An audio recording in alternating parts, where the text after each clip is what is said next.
Welcome to today's grammar lecture on the Pu'al, Hof'al, and a Holech idiom. Let's begin by talking about the Pu'al and Hof'al. Here is the Binyanim chart that I showed you back in week 18 with a representative flashcard word for each of the 5 main Binyanim. Now, before I ever introduced you to this chart, way back at the beginning of the semester, within the first 5 weeks actually, we assigned you each one of these 5 flashcards. The reason for that was to give you a taste early on of what all the verb types sound like. And so, when we got to the Pa'al, we could say that, hey, look, these Pa'al verbs sound like halach. And so that when we got to PL verbs, we could say that, look, PL verbs sound like bikesh. And Hif'il verbs sound like hishlich. And Nif'al verbs sound like nilcham. And Hitpa'el verbs sound like hithalech. Not only did we want to give you a sense for what each of the binyanim sound like, we also wanted to establish within you a good practice of identifying Hebrew verbs as words, and so that when you read that word, you could have instant comprehension of what that word means. No need to break it down to its verbal root, no need to identify its binyan. It's a word and it has meaning. Nothing mysterious is going on. And then we got to chapter 18, and I introduced you to this binyanim chart, and I said, hey, this is a pretty cool thing that Hebrew does in that it reflects semantic relationships between words morphologically. And so words that have similar meaning look and sound similar, like all of these verbs have the consonants kaf, tav, and beit. Now this example is actually taken from modern Hebrew, and it represents an ideal for what the language could be like if the binyanim system worked consistently and perfectly. Unfortunately, there are tons of holes in the language, and I've pointed them out to you about as frequently as I can in the last 7 weeks. And what we've seen is that pretty much across the board, if there isn't a Pa'al verb, then this chart will be misleading. At the same time, when there is a Pa'al verb, this chart usually works. Now that was the case for the 5 main binyanim, but when it comes to the Pu'al and Hof'al, these verbs regularly and consistently give passive meanings. Specifically, the Pu'al is passive of PL, and the Hof'al is passive of Hif'il. For example, you know the PL verb bikesh yevakesh. Now with this verb it means to seek, which is not causative in any kind of sense. And yet the Pu'al verb bukash yevukash means to be sought. And so whereas the PL, it doesn't really fit with what the chart is supposed to mean, the Pu'al is passive of PL. Whatever that PL verb is, the Pu'al is passive of it. Now, how do you know if you're looking at a Pu'al verb? In fact, up until this point, you've never seen one before.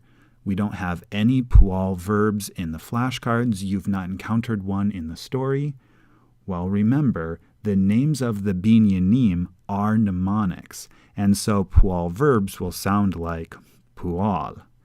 And so you have the name of the binyan, Pu'al, so then the name of the word is bukash, yevukash. As far as diagnostics, you have the dagesh chazak in the middle root consonant, just like the PL. Also like the PL, you have a shva under the yod for the yikdol form.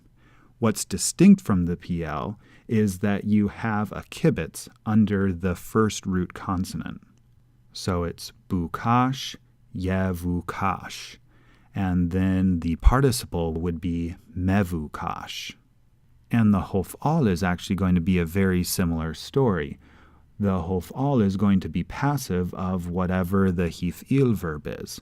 So our model Hif'il verb is hishlich, yashlich, And according to the chart, this is an irregularity because it means throw, which again is not causative in any sense.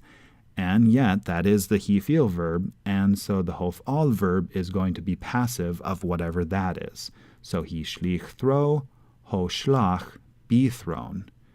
As Pu'al, you don't know any Hof'al verbs as flashcards, and you won't, and you haven't encountered any Hof'al verbs in the story so far. How do you know what they'll sound like?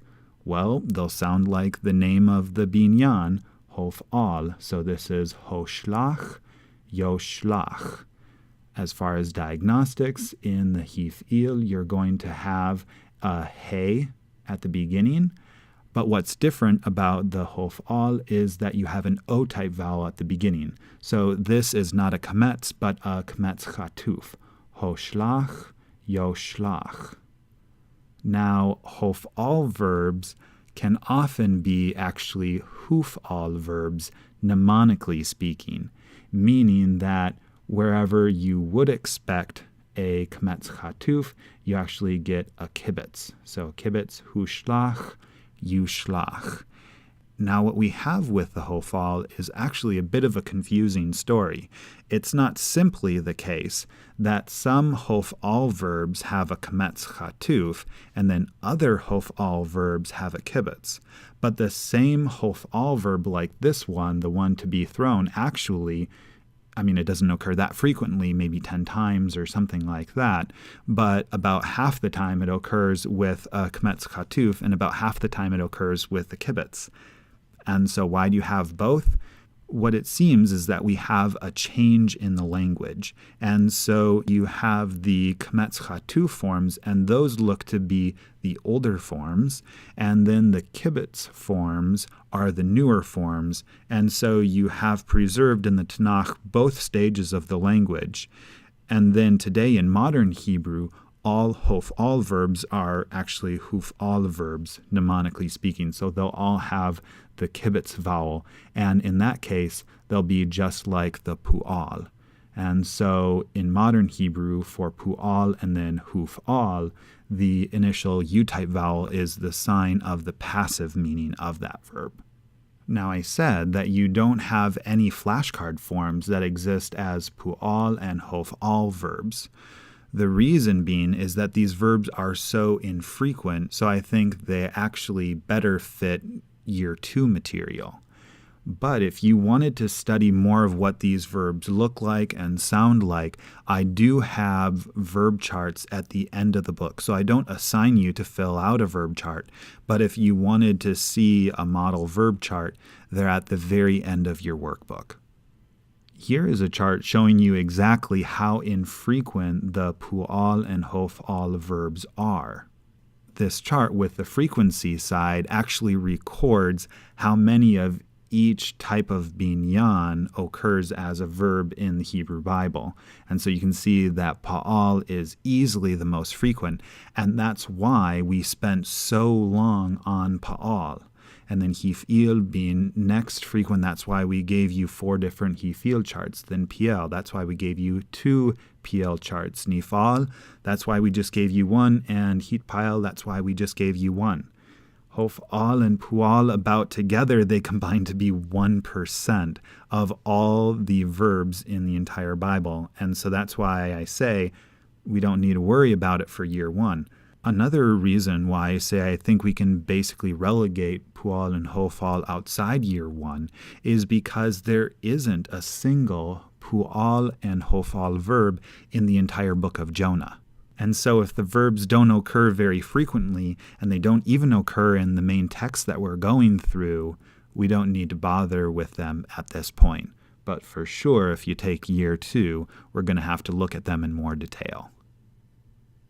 And here's the last point today on a holech idiom.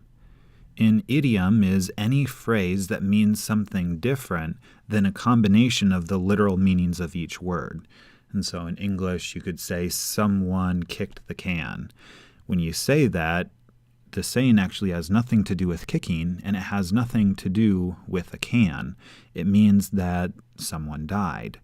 And with idioms, it's something that native speakers are really not even aware of.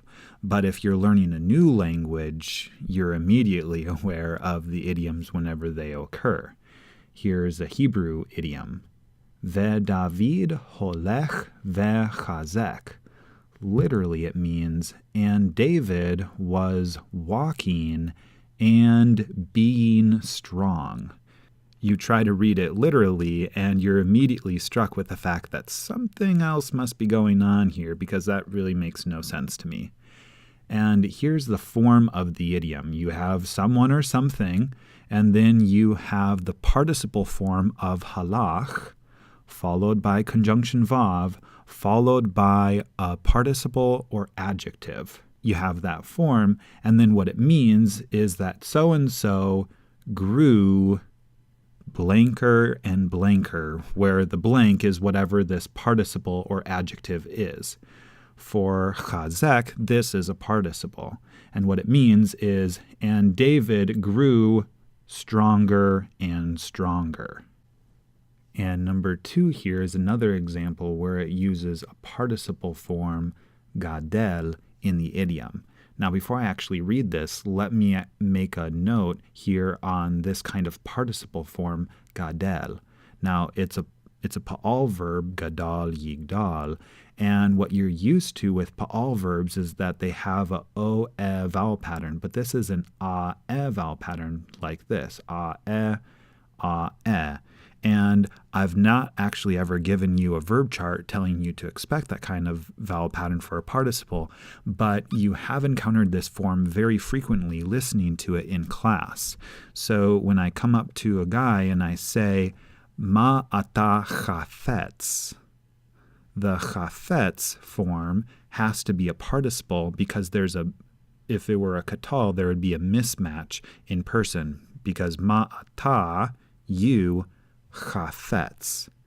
And so there actually is no mismatch in person because participles don't have person. They just have gender and number. And so chafetz is an example of this kind of participle pattern.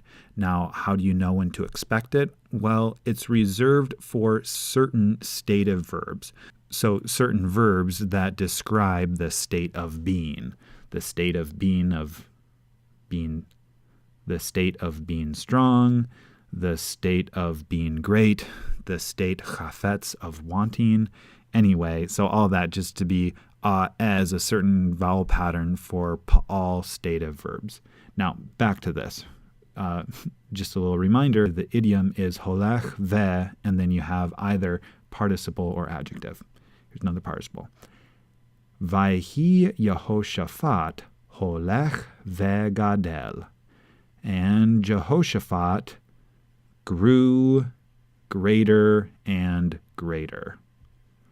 And then to close, number 3 is an example where you have holech, va, and then here this is an adjective. Ve'ha'am holech va'rav et Avshalom. Literally, and the people were walking and being numerous with Absalom, but this is when the people grew more and more numerous with Absalom as opposed to David.